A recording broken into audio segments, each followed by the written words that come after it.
चलिए, आज एक ऐसी कहानी की बात करते हैं, एक ऐसी कहानी जिसे सिर्फ खोजा नहीं गया, बल्कि आप कह सकते हैं जिसकी खोज ने एक पूरे सब कॉन्टिनेंट का इतिहास ही पलट कर रख दिया। जी हाँ, ये कहानी है सिंधु घाटी सभ्यता की।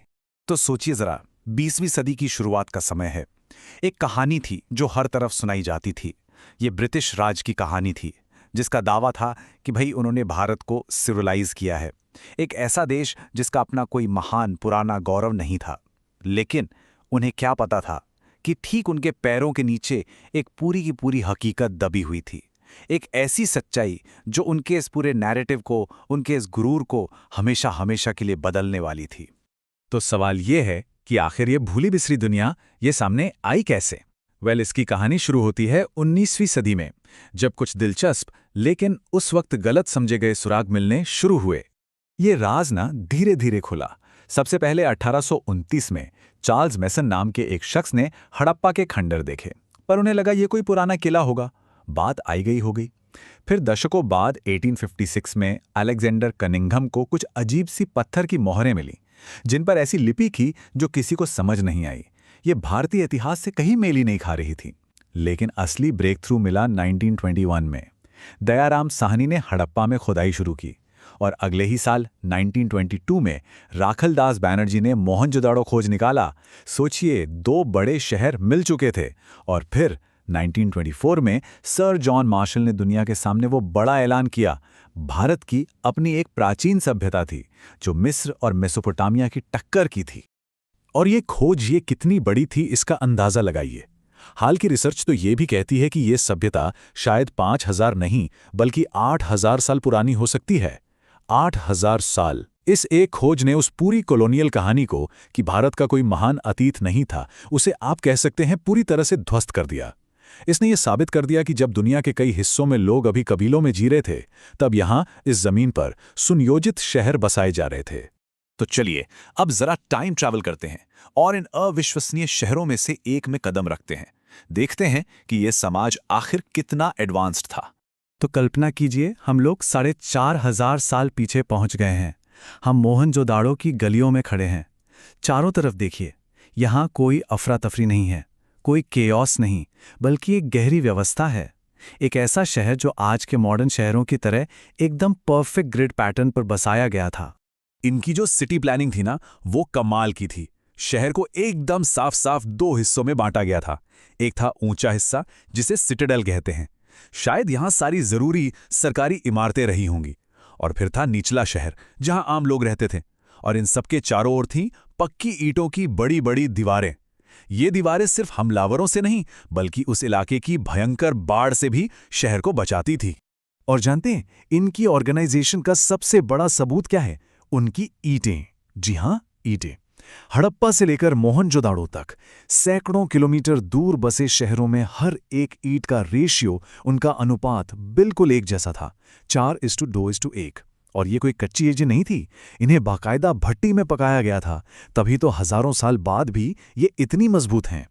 मोहनजोदाड़ो की सबसे आइकॉनिक जगहों में से एक है द ग्रेट बाथ। ये एक बहुत बड़ा पब्लिक पूल था। और सोचिए, उस जमाने में इसे वाटरप्रूफ बनाने के लिए नेचुरल टार यानी बिटुमेन का इस्तेमाल किया गया था। माना जाता है कि इसका इस्तेमाल किसी खास धार्मिक कार्यक्रम या अनुष्ठान के लिए होता होगा।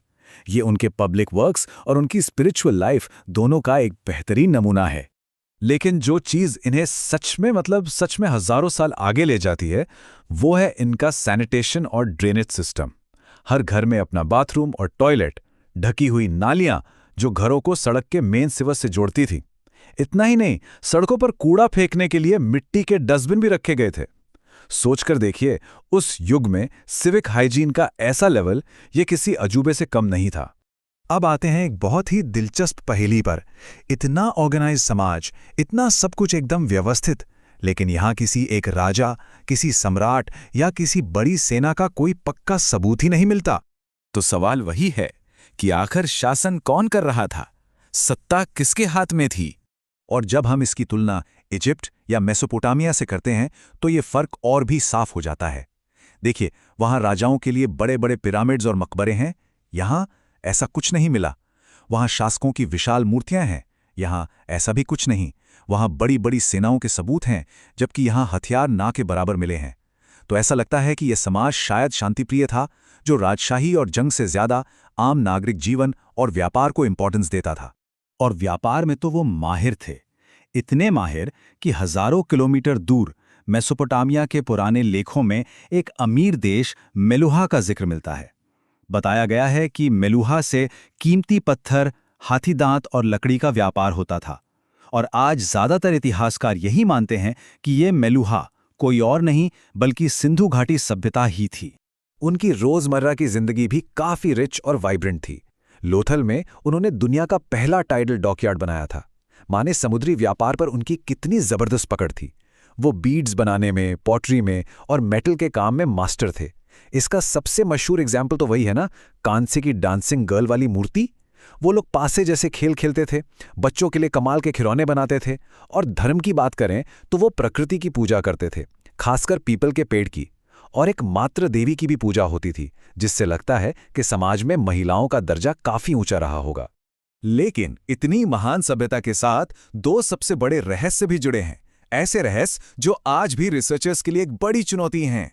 पहला रहस्य उनकी लिखावट, उनकी लिपि। हजारों मोहरों पर यह मिली है। इसमें करीब 400 से 500 यूनिक सिंबल्स हैं। और मजे की बात, ये दाएं से बाएं लिखी जाती थी, जैसे उर्दू या अरबी। लेकिन प्रॉब्लम यह है कि आज तक हमें कोई रोजेट्टा स्टोन जैसी चीज नहीं मिली, कोई ऐसी कुंजी जो इस भाषा का ताला खोल सके। इसीलिए 100 साल से ज्यादा हो गए हैं और ये लिपि आज भी एक अनसुलझी पहेली है। और फिर आता है वो सबसे बड़ा सवाल, आखिर हुआ क्या? इस महान सभ्यता पर खामोशी कैसे छा गई? देखिए, इसका कोई एक सीधा साधा जवाब नहीं है। कई थियरीज हैं। एक थियरी कहती है कि क्लाइमेट चेंज हुआ और सरस्वती जैसी बड़ी नदी सूख गई, जिससे खेती बर्बाद हो गई। दूसरी थियरी कहती है कि शायद बार बार भयंकर बाढ़ या भूकंप आए होंगे। एक और वजह यह भी हो सकती है कि उन्होंने ईंटें पकाने के लिए इतने जंगल काट दिए कि पूरा इकोलॉजिकल बैलेंस ही बिगड़ गया और अकाल पड़ गया। और हाँ, किसी बड़ी महामारी की संभावना से भी इनकार नहीं किया जा सकता। पर सबसे ज्यादा लाइकली यही लगता है कि किसी एक वजह से नहीं, बल्कि इन सब चीजों का एक मिलाजुला असर रहा होगा। लेकिन कहानी यहां खत्म नहीं होती। ये सबसे जरूरी बात है। शहर भले ही मलबे में दब गए, लेकिन उनकी संस्कृति, उनका कल्चर, वो खत्म नहीं हुआ। वो धीरे धीरे आसपास के दूसरे समाजों में घुल मिल गया। और उसका असर आज भी पूरे साउथ एशिया में देखा जा सकता है। तो हम कह सकते हैं कि शहर भले ही मलबे में बदल गए, लेकिन उनकी आत्मा वो आज भी भारत की संस्कृति में जिंदा है। और ये विरासत हमें अपने चारों तरफ दिखती है। जरा सोचिए, आज भी गांवों में जो बैलगाड़ियां इस्तेमाल होती हैं, उनका बेसिक डिजाइन वही है। महिलाएं जो कंगन और गहने पहनती हैं, उनके डिजाइन। प्राचीन मोहरों पर योग और ध्यान की जो मुद्राएं मिली हैं, पीपल के पेड़ और पानी को जो हम इतना पवित्र मानते हैं, इन सब की जड़ें कहीं ना कहीं हमें उसी महान सभ्यता से जोड़ती हैं। उनके शहर आज खामोश हैं, ये सच है, लेकिन उनकी हर ईंट एक कहानी कहती है।